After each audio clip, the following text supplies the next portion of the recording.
ஒழுக்கத்தால் அடையாளப்படுத்தப்படுகிறது. எனவே அதனை நம் வாழ்வை விட பெரிதும் பாதுகாக்க வேண்டும் என்கிறார் கோப்பா மீனாட்சி. தனி மனித வாழ்வும் சமுதாய அமைப்பு முறைகளும் சீராக செல்ல கடைபிடிக்கப்படுவன ஒழுக்க நெறிகளாகும். ஒழுக்கமுடைமை பிறப்பிற்கு பெருமை சேர்க்கும், ஒழுக்க குறைவு பிறப்பிற்கு இழிவு தரும் என்பது இவ்வதிகாரத்தில் அழுத்தமாக சொல்லப்படுகிறது. ஒழுக்கம் மக்கள் கூட்டுறவிற்கு துணையாய் நின்று பொது நல பயன் நல்குவதாகும்.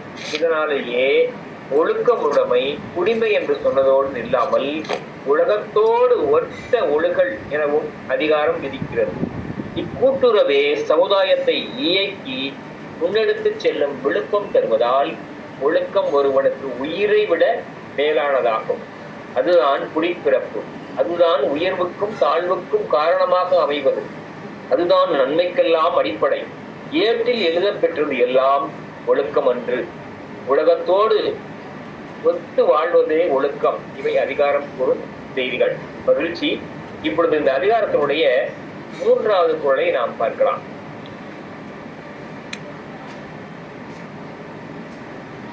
ஒழுக்கம் உடைமை இன்றைய 3வது குறள்.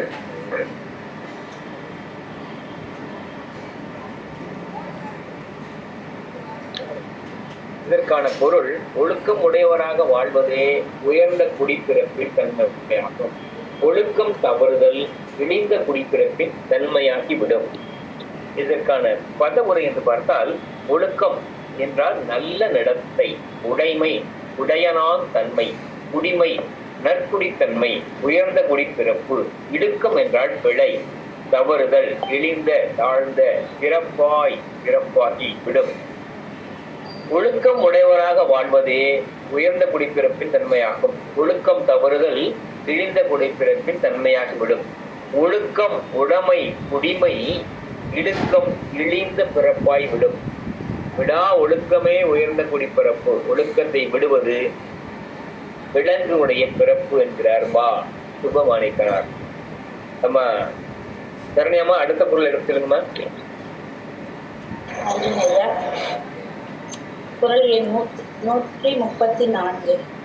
மரபினம் ஓத்து கொள்ளலாகும் பார்ப்பான் பிறப்பொழுக்கும் குன்றக்கிடும்.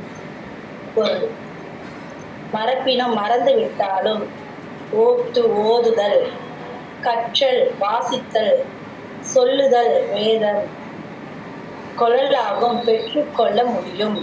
பார்ப்பான் நூறாய்வான். பிறப்பு மனித பிறவி, மனித வாழ்க்கை. ஒழுக்கம் நன்னடத்தை, குன்ற தவற கெடும் அழியும். குறளின் பொருள், கற்ற மறைபொருளை மறந்தாலும் மீண்டும் அதனை ஓதி கற்றுக்கொள்ள முடியும்.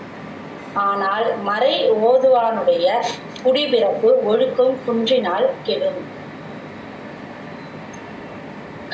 நம்ம கத்துக்கிற பொருளை நம்ம மறந்தாலும் திரும்ப படித்துட்டு அதை நம்ம ஞாபகத்துக்கு கொண்டு வர முடியும். திரும்ப மறந்தாலும் படித்து கொள்ளலாம்.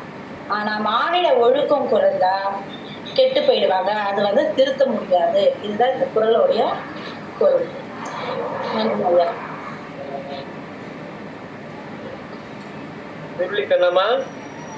அப்பா தொடருங்கம்மா.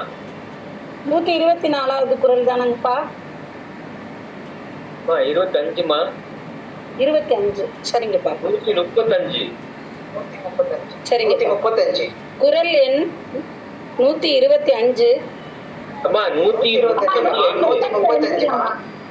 அப்பா உங்களுக்கு தெளிவா கேட்கலையா? அப்பா 125 தானங்கப்பா?